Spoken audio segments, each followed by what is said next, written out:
Do you want to know how to get an autistic kid to stop spitting?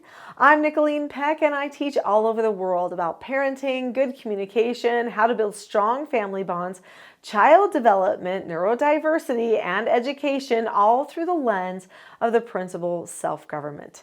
And in this video, we're talking about autistic behaviors.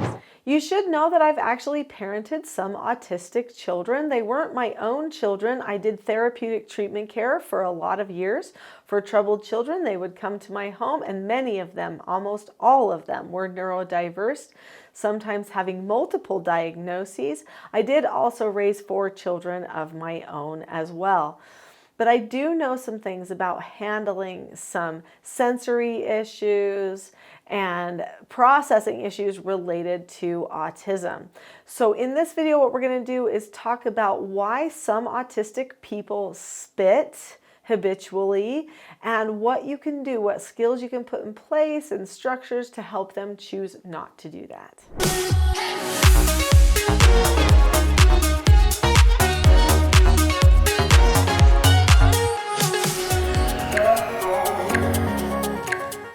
Not all autistic people spit, but some do. Why is that?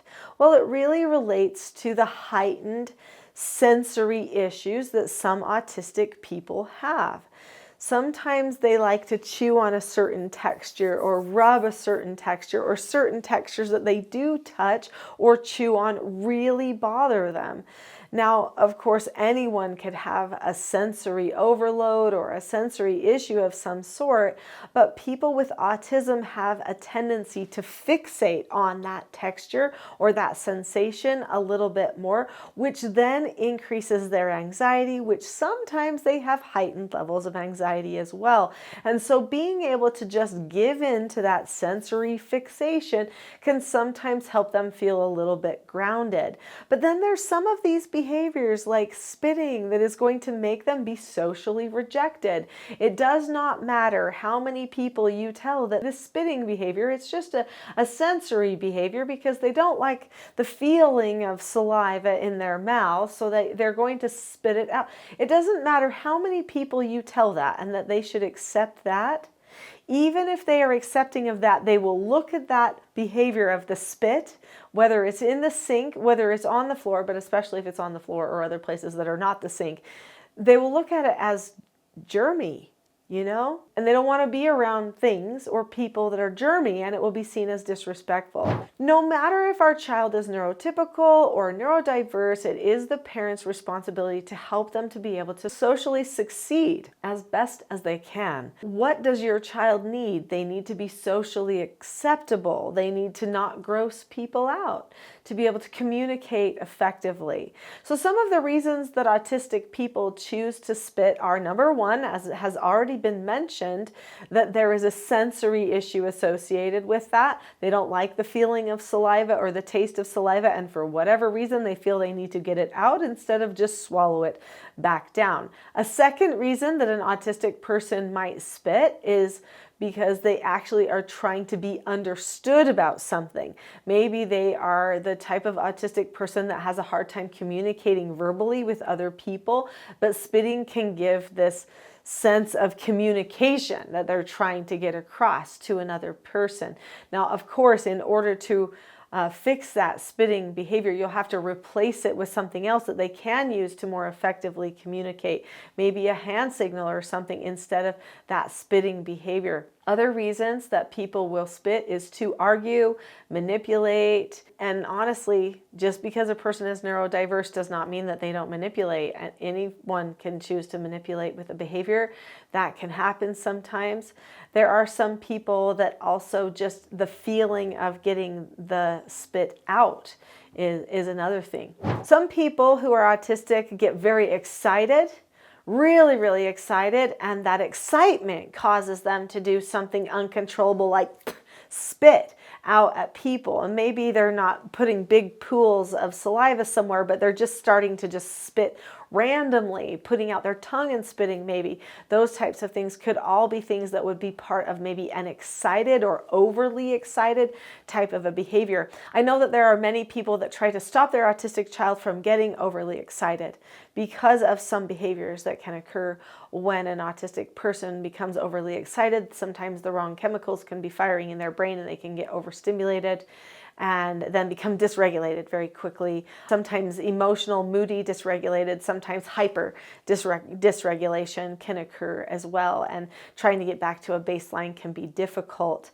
No matter the reason that you are dealing with spitting and your autistic child, how do we help you with that? How do you help them recognize what's going on and be able to self-govern it? And is it even possible? The answer is yes. So if you've already subscribed to this channel, then you know that on this channel I talk a lot about the skills and principles of self-government. What I'd like you to know is with all of the neurodiverse children that came to my home, as well as with my neurotypical children that I raised, we used the skills and principles of self-government, and they were very effective. And this is why people started asking me to teach around the world. It all started with seeing the success with some of those ADHD, ODD, and autistic children that would come to our home. So what skills do you teach? You teach always the 4 basic skills for sure, because we can't really move past that with any of our other regulation skills or specific behavior related skills unless we first know the 4 basic skills of self-government. So what are the 4 basic skills of self-government? They are following instructions, accepting no answers and criticism, accepting consequences, and disagreeing appropriately. When a person learns these steps for these 4 basic skills, that takes care of 99% of their behavioral problems. I promise you that this is true.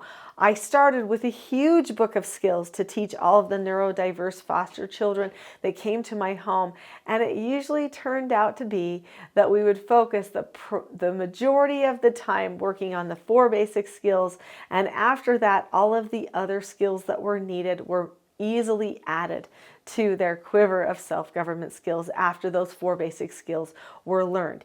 Each one of the 4 basic skills has a skill set attached to it, which means that it has a set of steps that you follow through to use them. So one of those skills is the skill accepting a no answer. When a person is spitting, they are actually crossing over a social boundary line that makes people feel very uncomfortable. Anytime that you cross over a social boundary line, you're in essence stepping over a no answer. So any boundary is a no answer. There are 4 steps to accepting a no answer.